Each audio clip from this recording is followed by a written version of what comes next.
Hello everyone, this is Patrick and I want to welcome you to the final episode of the CARNAGEIZED Skull series. And before we get into it, a couple of things I want to point out. I'm in my garage, it's hot, but I'm doing this for you, for my viewers and my subscribers. I'm sacrificing myself, all right? So please, if you can hear the fan buzzing in the background, please try to overlook that. Also, the light in my garage is dim. And I just tried to turn the light on my camera, but for some reason it's not working or I'm not hitting the right button, whatever. So please try to overlook the dimness in here. And I think one final thing, it's on the statue itself. There are some problem areas. You'll see some overspray, and on the back there's a couple more areas where I oversprayed and I tried to rub it off, but I'm going to get around to that later. I delayed making this final episode long enough. I don't want to delay it any longer, and I will try to find any little excuse to delay it. So I'm going to go ahead as is. I will correct those later on.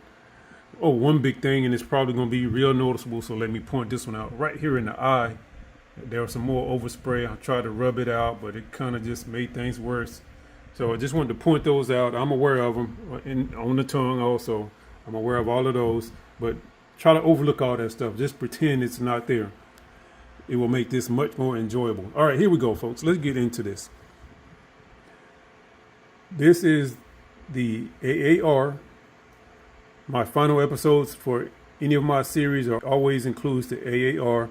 During the AAR, I talk about what the plan was, what went according to the plan, what did not, what I learned, etc. That type stuff. So let's do a 360, then we'll come back and start talking about this project.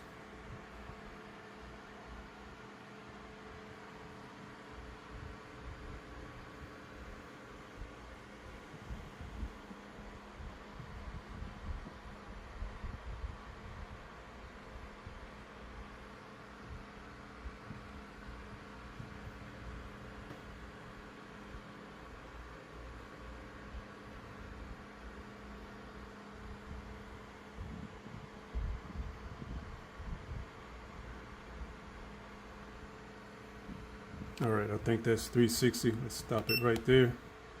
Bring him back. Come back. No, this way. I like that view right there. But let's see. Okay, keep going, keep going, keep going. It stopped right there. All right, folks. When I started this project, I set out to make my own copy of the Jack of the Dust CARNAGEIZED skull. If you're not familiar with them, just go online and type in Jack of the Dust.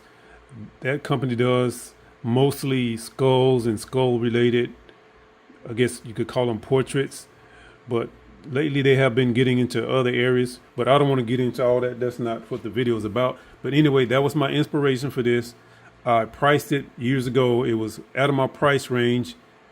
So I decided, what the heck, let me go ahead and try to make my own. So I owe them a big thank you for the inspiration. Let me see. So let's start off with what I did not do. I did not include the light. I wanted to put a light on the bottom of this part of the base that would shine up into the mouth. It would also come up into the nasal cavity and into that eye socket. That did not work out.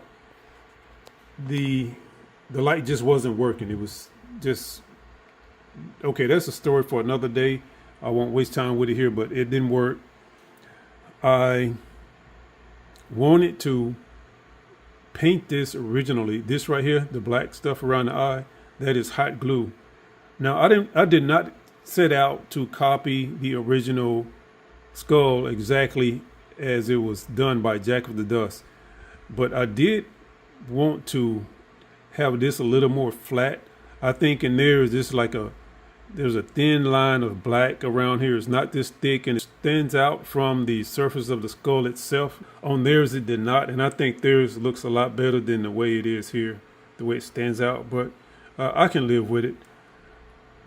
Let me see, what else? What else? The tongue. Let's talk about this tongue.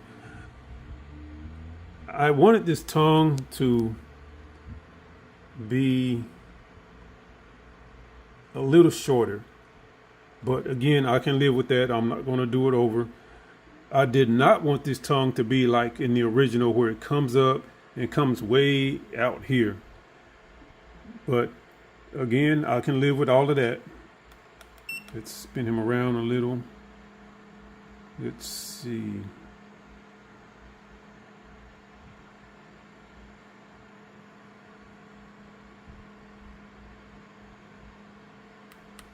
All right, that's one spot right there. I was considering connecting these together, the black part that is, the black paint. I was going to connect them and just so I could get rid of this, but I'm going to leave well enough alone. I've learned from the past, folks. If I try to correct the mistake, I end up overdoing it, overcorrecting, and it ends up worse than when I started. So I can live with all of this. It's just for my own private collection anyway, and it's not going to be on display at the Smithsonian or anything. So I'm not going to sweat it. Let me see. All right, you might notice, come on, spin, turn. You might notice a little bit of pink on here in different areas. And you may notice some tape lines. And that is because I just finished, maybe 40 minutes ago, I just finished the final touches to this. For the last several weeks, I've been trying to figure out how to blend or fade the black because the teeth were red. And I just finished painting them black. I also finished painting some parts of the skull, like these areas here. Finished painting those black and blending those into the red. Now, I work with paint brushes, with acrylic paint, and to a lesser degree, I use spray cans. You know, that crayon and Rust-Oleum paint in a can. I use that stuff for some of my work. Now, I was debating on using the brush to do this black part, but it would not turn out right. There was no way I was going to be able to get it to fade or to blend into the red. So I saw this guy on YouTube, and if I can find the channel, I'll put a link to that video. I always try to give YouTubers credit where it's due. And I saw him use some type of screen in his video to kind of like fade the paint. And without the use of an airbrush, that's really hard to do. But I saw him with the screen, and it gave me the idea to use this. And I will be investing in more stockings because I like the way this worked out. So you might be looking at this trying to figure out what the hell is he got going on, like some kind of weird stuff. But no, it's not, folks. That is the red thing, is just the top I cut out from a coffee can, and I attached it with some binder clips. This is a stocking, or it used to be a nylon stocking. And what I did was, let me show you. Wherever I wanted to fade the black into the red, I would put this here, and using the spray can, I would spray it. This is thin enough that it allows the paint to go through. It also allows me to see what I am painting. So I just sprayed those areas that you see, and that's why some of them look kind of rough, because I haven't perfected this method. This is my first time doing it, so that's what I did to get that. I wanted it to have that fade because the original, it does have it kind of like fading into the red, and I wanted that look. So that's close as I can get to that. Let me see. Let's talk about the base. This base is a piece of wood I got from Michael's or maybe Home Depot. I don't remember. And I painted that. Now I'm thinking about putting some resin on here to give it a more glossy look. I'm really not sure yet, but I'll think about that. All right, that's it for the base. Let me see. Come on, turn.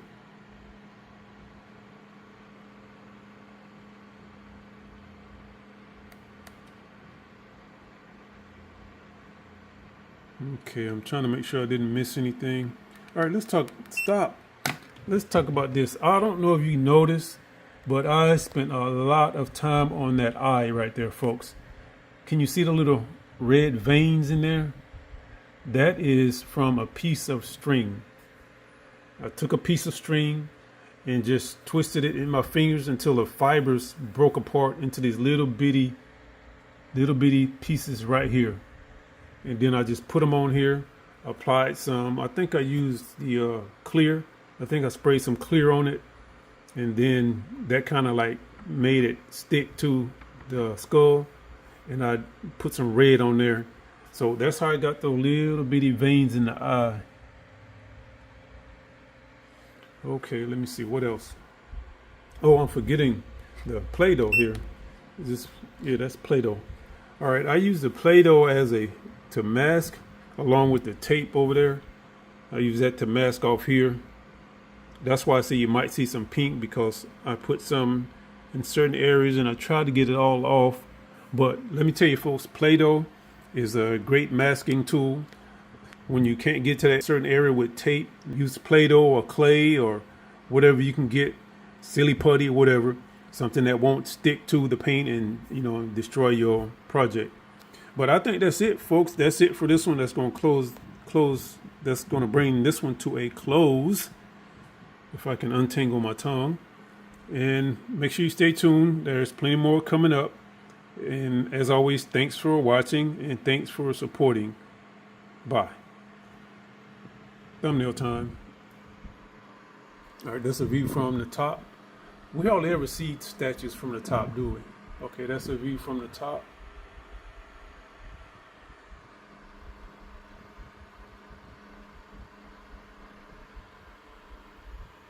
And I wish I could have done better right there. All right, live and learn. That's what all this is about. Trying to teach myself how to do it and how to do it better. Okay, that's it, folks. Thank you.